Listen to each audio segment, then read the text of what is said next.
और बड़ी खबर मिल रही है बुलंदशहर से। बस ने बाइक सवारों को रौंदा है। बाइक सवार 3 युवकों की मौत हुई है। हादसे के बाद बस ड्राइवर जो है वो बस छोड़कर फरार हुआ है। अरनिया इलाके के NH 91 पर यह हादसा हुआ है। ये बड़ी खबर इस वक्त की है।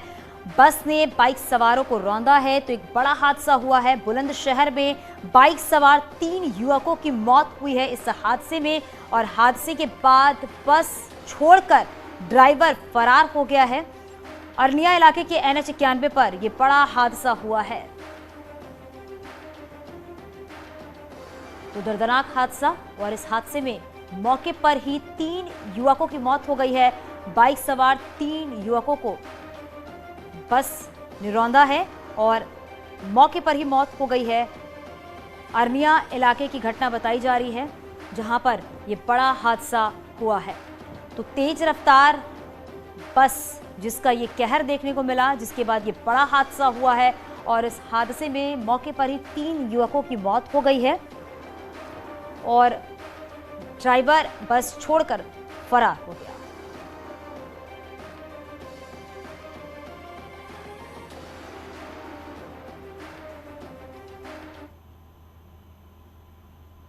पहाड़ से लेकर मैदान तक लगातार हो रही बारिश तबाही ला रही है। नदियां उफान पर हैं। किनारे बसे गांवों पर बाढ़ का साया। नदियों के किनारे तेजी से कटान हो रहा है और रास्तों पर दरिया बह रहा है। कुल मिलाकर कहें तो जिंदगी अस्त व्यस्त हो गई है।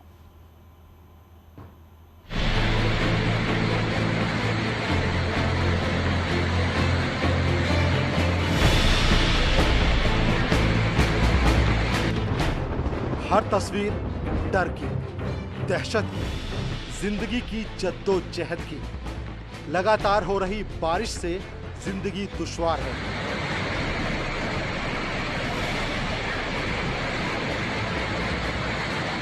हवा का शोर और नदी का विस्तार डर पैदा करता है, और इस सब के बीच नदी के बीचों बीच धारा पर हिचकोले खाते नाव में बैठे लोगों का क्या हाल होगा समझा जा सकता है। नदी की धारा के साथ आगे बढ़ती नाव कई बार डूबते डूबते बची। नाव पर 20 से ज्यादा लोग सवार थे।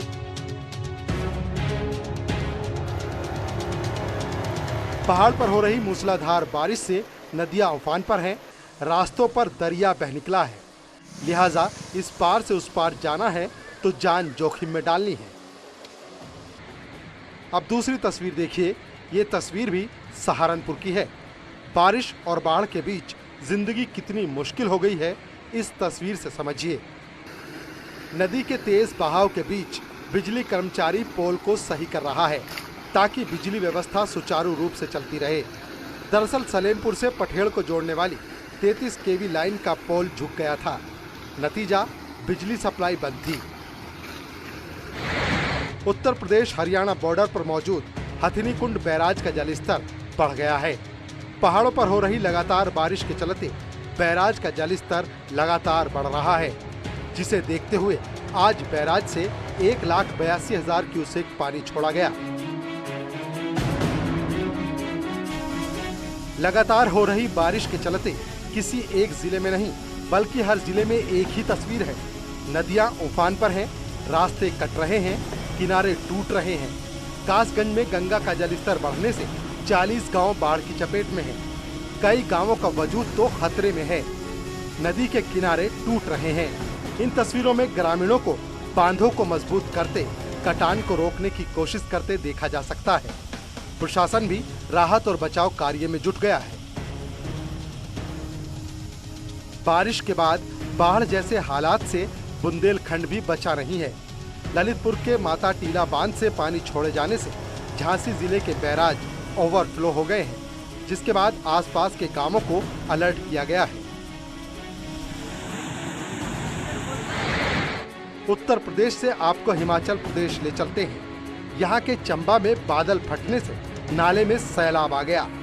भरमौर क्षेत्र में 2 जगह बादल फटने की घटना रिपोर्ट की गई है। Bureau report, news 18। और अब बात करते हैं कासगंज जिले में गंगा ने अपना रौद्र रूप दिखाना शुरू कर दिया है, जिसकी वजह से जिले के करीब 40 गांव बाढ़ की चपेट में आ चुके हैं, जिसमें करीब 1 दर्जन गांव पर अस्तित्व खत्म होने का खतरा मंडरा रहा है, जिसकी वजह से जिला प्रशासन भी अलर्ट मोड पर आ गया है और युद्ध स्तर पर गंगा के कटान को रोकने का कार्य भी चल रहा है। वहीं डीएम ने एसडीआरएफ की टीम को सूचना दे दी गई है और आवश्यकता पड़ने पर एनडीआरएफ की टीम को बुलाया जा सकता है। वहीं ग्रामीण पलायन करने को भी मजबूर है। वर्तमान में गंगा जी का जो जलस्तर है वो बढ़ गया है और जो सड़क के पास का एक पोर्शन है वो अभी हमारा कटान से प्रभावित हो गया है। वर्तमान में अभी भी वहाँ बचाव कार्य चल रहा है और उम्मीद की जा रही है कि उससे सुदृढ़ीकरण से हमें उसका लाभ मिलेगा। परंतु इस सिचुएशन को देखते हुए जनपद में हमने एसडीआरएफ को सूचना की हुई है, सूचित करते रह रहे हैं। वर्तमान में अभी कटान पूरी तरह से नहीं हुआ है और यदि आगे कोई ऐसी संभावना बनती है तो अभी वर्तमान में एसडीआरएफ से हम लोगों ने रिक्वेस्ट किया है और एनडीआरएफ को भी हम लोग रिक्वेस्ट करेंगे। दिल्ली के सेना भवन के पास संदिग्ध परिस्थितियों में बस में भीषण आग लग गई है। ड्राइवर ने किसी तरह कूदकर अपनी जान बचाई है। सूचना पर फायर ब्रिगेड की टीम भी मौके पर पहुंच गई है और आग पर काबू पाने की कोशिश कर रही है। तस्वीरों में आप देखिए कि आग कितनी भयानक है और इसको लगातार बुझाने की कोशिश की जा रही है। दिल्ली में बस आग का गोला बनी है और आग लगने के कारणों का फिलहाल अभी तक पता नहीं चल पाया है, लेकिन फायर ब्रिगेड की टीम मौके पर पहुंच गई है और आग को बुझाने की कोशिश की जा रही है। वहीं ड्राइवर ने तत्परता दिखाते हुए कूदकर अपनी जान बचाई है, लेकिन जिन परिस्थितियों में इस बस में आग लगी है, लेकिन उन कारणों का अभी तक पता नहीं चल पाया है कि किस वजह से इस बस में आग लगी है। सेना भवन के पास ये बस खड़ी थी और इस बस में अचानक आग लग जाती है और आग लगने की वजह अभी तक नहीं पता चल पाई है कि किस वजह से बस में आग लगी है। आप तस्वीरें देखिए कि आग कितनी भयानक है। आग की लगातार लपटें उठ रही हैं और धुएं का गुबार जो है वो भी लगातार आपको नजर आ रहा है। हालांकि आग को बुझाने की कोशिश की जा रही है जिससे कि आग बुझाई जा सके।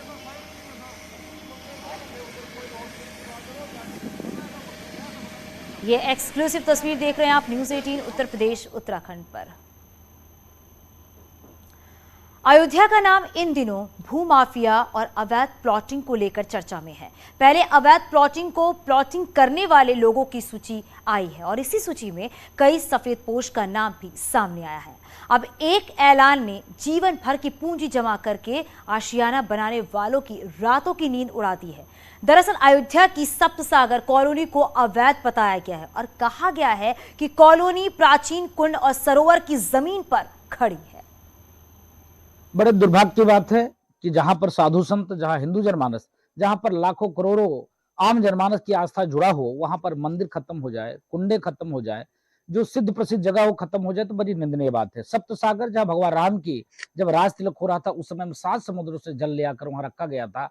वो ऐसी सिद्ध जगह थी, ऐसी प्रमुख जगह था, उसको भूमाफियाओं ने बेचकर खत्म कर दिया। तहसील स्वयं दाखिल खारिज उनका नाम हटा के हमारा नाम करता है तो क्यों करता है? हाँ सही है। इसका मतलब कोई आपत्ति नहीं थी। हमारा तो हार्ट अटैक हो जाएगा तो उनकी मैंने एक एक इनका बिटोर करके इसमें लगाया है। ये दर्द उन कॉलोनी वासियों का है जिनके घर जिस जमीन पर खड़े हैं उसे सप्त सागर का हिस्सा बताया जा रहा है, प्राचीन कुंड बताया जा रहा है। लेकिन कॉलोनी वासियों का सवाल है कि हम क्या करें, हमारी गलती क्या है? रही है, हमारे बच्चे डूब जाएंगे इसमें, हमारा तो हार्ट अटैक हो जाएगा तो उनकी मैंने एक एक इनका बिटोर करके इसमें लगाया है। मेरा तो हार्ट अटैक हो जाएगा। अब उसको क्या हम बताएं, क्या न कहेंगे। इसको जब हम लोग उसको जब निकलवाया गया तो ये मीर जाफर की जमीन थी। कॉलोनी में बसे लोगों का कहना है हमने रजिस्ट्री कराई, स्टाम्प ड्यूटी अदा की, दाखिल खारिज कराया, मकान का नक्शा पास कराया, प्राधिकरण ने कॉलोनी की सड़कें बनवाई, ये सब कुछ हुआ। फिर 15 साल बाद कॉलोनी की जमीन पर तालाब कैसे हुआ? 35 दिन सरकार ने उस पर रोकती, उस 35 दिन बाद तो दाखिल खारिज होता है। 35 दिन सरकार को तब नहीं लगा। उसके बाद हमने विकास प्राधिकरण से नक्शा पास कराया, नगर निगम वालों ने हमको एनएससी दिया, सब कुछ दिया। उसके बाद आज 12 साल 15 साल हम लोग यहाँ रहते हुए हो गए। 12 साल 15 साल बाद ये जो कह रहे हैं कि नहीं ये तालाब है, उसके पहले तालाब नहीं था। आपको कोई नोटिस वगैरह मिली है? नहीं, अभी कुछ नहीं मिली है, लेकिन हम जो है इसमें अपने पेपर में देखे बता दें कि नगर निगम ने 2005 में सैटेलाइट सर्वे कराया था। इसी सर्वे के आधार पर सप्त सागर के विकास का काम शुरू किया गया, जिसकी जद में पूरी कॉलोनी है और इसी पर सवाल है। वहीं हनुमान गढ़ी के महंत राजू दास का कहना है कि कॉलोनी अवैध रूप से बसाई गई है। राजू दास के मुताबिक भगवान राम के राज तिलक के दौरान सप्त सागर में 7 समुद्र का पानी लाकर इकट्ठा किया गया था, लिहाजा सप्त सागर का महत्व पौराणिक है। बड़े दुर्भाग्य की बात है कि जहां पर साधु संत, जहां हिंदू जनमानस, जहां पर लाखों करोड़ों आम जनमानस की आस्था जुड़ा हो, वहां पर मंदिर खत्म हो जाए, कुंडे खत्म हो जाए, जो सिद्ध प्रसिद्ध जगह वो खत्म हो जाए तो बड़ी निंदनीय बात है। सप्त सागर जहाँ भगवान राम की जब राज तिलक हो रहा था उस समय में 7 समुद्रों से जल ले आकर वहां रखा गया था। वो ऐसी सिद्ध जगह थी, ऐसी प्रमुख जगह था, उसको भूमाफियाओं ने बेचकर खत्म कर दिया। फिलहाल लोगों की बेचैनी बढ़ी हुई है कि आगे क्या होगा। तमाम सवालों के साथ यहाँ पर लोग सशंकित हैं और लगभग 13 साल से 14 साल से लोग यहाँ रह रहे हैं। लोगों का यही दर्द है कि लोगों ने अपना तिनका जोड़कर आशियाना बनाया और आज उस आशियाने पर खतरा मंडरा रहा है। अयोध्या न्यूज़ 18 के लिए निमित गोस्वामी। और आगे भी खबरें जारी है, यहाँ रुकेंगे छोटे से ब्रेक के लिए, जल्द लौटते हैं। इस न्यूज हेडलाइंस के प्रायोजक पेट सफा आयुर्वेदिक जूस। पेट सफा, हर रोग दफा।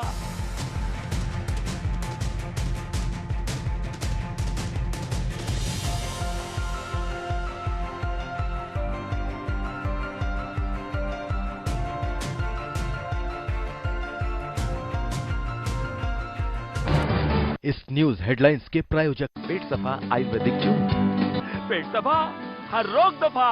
मुजफ्फरनगर में एक मकान में अचानक लगी भीषण आग, एक युवक और एक बच्चे के साथ ही एक भैंस भी मामूली रूप से झुलसी। फायर ब्रिगेड की गाड़ियों ने घंटों की मशक्कत के बाद आग पर काबू पाया। चरथावल थाना क्षेत्र के कुटेसरा गांव का मामला। बिजनौर में शॉर्ट सर्किट की वजह से ट्रांसफार्मर में लगी आग, धू कर जलता रहा ट्रांसफार्मर। बिजली विभाग को आग लगने से लाखों रुपए का नुकसान। ट्रांसफार्मर में लगी आग के बाद इलाके में बिजली गुल। शहर कोतवाली के रविदास मंदिर का है मामला। गोंडा में HDFC बैंक में अचानक लगी आग, फायर ब्रिगेड की टीम ने कड़ी मुशक्कत के बाद आग पर काबू पाया, लेकिन तब तक ATM, दस्तावेज और फर्नीचर जलकर राख हो गए। आग शॉर्ट सर्किट के चलते लगी। घटना कर्नलगंज कोतवाली क्षेत्र कस्बे की है। झांसी के प्राइवेट बस अड्डे से लगातार जारी है जानलेवा सफर। बिना रोक टोक यात्रियों को बसों की छतों पर ढोकर ले जा रहे हैं निजी बस के संचालक। सोशल मीडिया पर 2 वीडियो हो रहे हैं वायरल। प्राइवेट बसों पर कार्रवाई नहीं होने से बड़े हादसे होने की आशंका। सिद्धार्थनगर में टीचर क्लासरूम में बच्चों के बीच अपने कपड़े उतारकर सोते हुए नजर आए। वीडियो सोशल मीडिया पर हो रहा है वायरल। हैरानी की बात यह कि छात्र छात्राएं क्लासरूम में बैठे हैं और टीचर सो रहे हैं। वीडियो डुमरियागंज तहसील के प्राथमिक विद्यालय सागर रोजा का बताया जा रहा है। महोबा में ट्रेन में चढ़ते समय महिला का पैर फिसल गया। जीआरपी पुलिस के हेड कांस्टेबल ने बहादुरी दिखाते हुए महिला को खींचकर बाहर निकाला, उसकी जान बचाई। एसपी जीआरपी ने हेड कांस्टेबल नीरज को 5000 रुपये नकद पुरस्कार और प्रशस्ति पत्र देकर सम्मानित किया। घटना महोबा रेलवे स्टेशन की है। मुजफ्फरनगर में सड़क पार कर रहे 3 मासूम बच्चों को एक ई-रिक्शा ने टक्कर मार दी। हादसे में तीनों बच्चे गंभीर रूप से घायल। आसपास के लोगों ने बच्चों को अस्पताल में भर्ती करवाया। घटना दुकान में लगे CCTV कैमरे में रिकॉर्ड हुई। मामला पुरकाजी थाना क्षेत्र के लेक्सर रोड का है। आगरा में स्कूटर में सांप घुस जाने से मचा हड़कंप। सांप सड़क पार कर रहा था। कई वाहन सवार सड़क पर रुककर इंतजार कर रहे थे। सांप अचानक से स्कूटर में जाकर घुस गया। काफी मशक्कत के बाद एक राहगीर ने सांप को स्कूटर से बाहर निकाला। मामला रकाबगंज इलाके का है। मथुरा के राय में बरेली मथुरा स्टेट हाईवे पर लंबा जाम लग गया। लोग घंटों जाम में फंसे रहे। रक्षाबंधन की वजह से गाड़ियों की तादाद बढ़ने की वजह से गाड़ियों की रफ्तार पर ब्रेक लग गया। ट्रैफिक व्यवस्था बुरी तरीके से चरमरा गई। लोगों को घंटों परेशानियों का सामना करना पड़ा। अमरोहा पुलिस ने चंदन तस्करी के आरोपी महमूद आलम अंसारी की संपत्ति कुर्क की। मोहल्ला चौक स्थित आवास पर मुनादी करवाकर 33,59,000 रुपए की संपत्ति कुर्क की। पुलिस की कार्रवाई से माफियाओं में हड़कंप। वाराणसी में गरजा VDA का बुलडोजर। वरुणा एनक्लेव में तोड़ा गया नेता का अवैध कब्जा। सोसाइटी की जमीन पर 25 साल से किया था कब्जा। अवैध निर्माण को तोड़ने के लिए जून में नोटिस दिया गया था, लेकिन अभी तक आदेश का पालन नहीं हुआ था। सोसाइटी में रहने वाली महिलाओं ने नेता पर लगाया धमकाने का आरोप। महोबा में दबंगों ने किसान परिवार को बंधक बनाकर बेरहमी से पिटाई की। महिला किसान के मारपीट का विरोध करने पर दबंगों ने ट्रैक्टर को पहुंचाया नुकसान। किसान परिवार को धमकाते हुए अवैध तमंचे के साथ फोटो वायरल। कुलपहाड़ कोतवाली के टोला स्वयं गांव की घटना। संभल में खराब हुए पान मसाला का पाउच बदलने को लेकर मारपीट, दुकानदार और उसके परिवार वालों ने लोहे की रॉड से पीट कर कार सवारों को घायल किया। रक्षाबंधन पर गाजियाबाद से बदायूं जा रहा था कार सवार परिवार। रास्ते में चंदौली कोतवाली क्षेत्र में एक खोखे से खरीदा था पान मसाला। हरदोई की पाली में हिंदू परिवार पर पथराव और फायरिंग के मामले में एक्शन। पूर्व नगर पंचायत अध्यक्ष समेत 204 अज्ञात लोगों के खिलाफ FIR। पुलिस ने 15 लोगों को गिरफ्तार किया, 15 लोगों को हिरासत में लिया गया। हालात को देखते हुए मौके पर कई थानों की पुलिस फोर्स तैनात। सीतापुर में दो पक्षों के बीच मारपीट का वीडियो हो रहा है वायरल। मेडिसिटी हॉस्पिटल के बाहर हुई हाथापाई। इलाज कराने आए मरीजों से शख्स कर रहा था गाली गलौज। शख्स की महिला ने चप्पलों से पिटाई कर दी। मामले को लेकर पुलिस ने दर्ज किया केस। शहर कोतवाली इलाके का है मामला। गाजियाबाद में दो पक्षों के बीच मारपीट हुई। झगड़ा पैसे के लेन देन को लेकर शुरू हुआ। मारपीट का वीडियो हो रहा है वायरल। घटना विजयनगर थाना क्षेत्र के दयाल पब्लिक स्कूल के पास की है। फतेहपुर सुसाइड का लाइव वीडियो हो रहा है वायरल। युवक पथरी की तकलीफ से परेशान था। उसने सल्फास की गोली खाकर अपनी जान दे दी। पुलिस कर रही है मामले की जांच। ललितपुर में जेल में भाइयों को राखी बांधने पहुंची बहनों से अभद्रता किए जाने का मामला आया सामने। जेल के सुरक्षा कर्मियों पर महिलाओं के साथ अभद्रता का आरोप। मेरा प्राइड वीकेसी प्राइड, कड़ी मेहनत का जश्न। वीकेसी प्राइड प्रेजेंट करते हैं आज की बड़ी खबर। सीएम योगी आदित्यनाथ ने मनाया रक्षाबंधन का त्योहार। बच्चियों से बंधवाई राखी, उपहार किए भेंट। चंपावत के देवीधुरा में आज खेली जाएगी विश्व प्रसिद्ध बग्वाल। सीएम थामी भी बराही थाम में रहेंगे मौजूद। 4 खामों में होता है पाषाढ़ी। दिल्ली एम्स में भर्ती राजू श्रीवास्तव की पत्नी शिखा से पीएम मोदी ने फोन पर बात की है और हर संभव मदद देने का भरोसा दिया है। फैंस ने जल्द स्वस्थ होने की कामना की।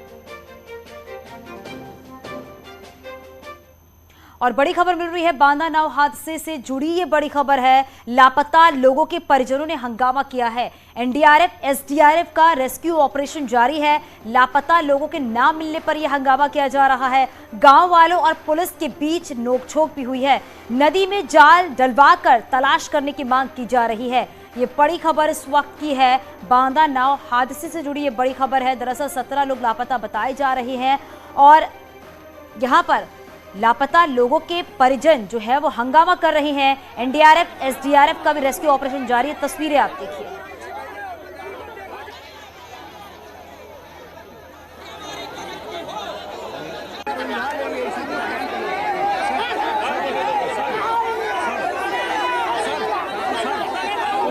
तो सबसे पहले ये तस्वीर आप न्यूज़ 18 उत्तर प्रदेश उत्तराखंड पर आप देख रहे हैं, जहां पर परिजन जो हैं वो हंगामा कर रहे हैं। ये लापता लोग जो हैं उनके परिजन हैं। पुलिस से नोकझोंक भी हुई है। हालांकि प्रशासन की टीम, एनडीआरएफ एसडीआरएफ की टीम मौके पर मौजूद है और जो लोग लापता है उनकी तलाश की जा रही है। लेकिन नदी में जाल डलवा कर तलाश करने की मांग की जा रही है परिजनों की तरफ से। सबसे पहली तस्वीर आप न्यूज़ 18 उत्तर प्रदेश उत्तराखंड पर देख रहे हैं। अंकित हमारे सहयोगी हमारे साथ फोन लाइन पर जुड़ गए हैं। अंकित, प्रशासन की तरफ से क्या कहना है और जो लापता लोग हैं क्या उनके बारे में कुछ पता चल पाया है, क्योंकि अब तो परिजनों का हंगामा भी शुरू हो गया है? जी देखिए, आपको बता दें कि लगभग 20 घंटे के आसपास हो रहे हैं और 17 लोग जो कल नाव में 34 लोग सवार थे, 17 लोग लापता हैं। इसके बाद से परिजन अब भय खो चुके हैं। उनको ऐसा लग रहा है कि जो भी व्यक्ति 17 लोग गए हैं वो सुरक्षित नहीं है। तो इसको लेकर के परिजन जो है लगातार हंगामा कर रहे हैं। हालांकि अगर बात की जाए एनडीआरएफ टीम की या एसडीआरएफ की या जो पीएससी की प्लाटून आई हुई है, तो यहाँ पर लगातार 10 से 12 बोटें जो है लगाई गई हैं सरकारी। उन पे लगातार ये जो है सर्च ऑपरेशन चलाया जा रहा है और साथ ही साथ यहाँ पर जो स्थानीय गोताखोर है वो भी लगातार लगे हुए। लेकिन सबसे बड़ी बात यह है कि अब तक जो है कहीं कोई एनडीआरएफ की टीम या जो भी यहाँ पर रेस्क्यू टीम लगाई गई है सरकारी, वो यहाँ से अब तक कोई रिकवरी नहीं कर पाई है, जिसको लेकर के परिजन आक्रोशित हुए। पुलिस प्रशासन में थोड़ी बहसबाजी नोकझोंक हुई। इसके बाद उच्च अधिकारी वहाँ पर पहुंचे हैं, एसडीएम सीओ वगैरह, और भारी पुलिस फोर्स पहुंचा है। हालांकि परिजन अब शांत हो गए, लेकिन कहीं ना कहीं परिजन जो है धैर्य खो रहे हैं। उनको ऐसा लग रहा है बिल्कुल अंकित, क्योंकि 20 घंटे हो चुके हैं और अभी जो लोग लापता है उनका अभी तक कुछ पता नहीं चल पाया है। तो इसीलिए परिजनों का जो ये आक्रोश है वो देखने को मिल रहा है। आप नजर बनाए रखिएगा। बहुत शुक्रिया इस पूरी जानकारी के लिए।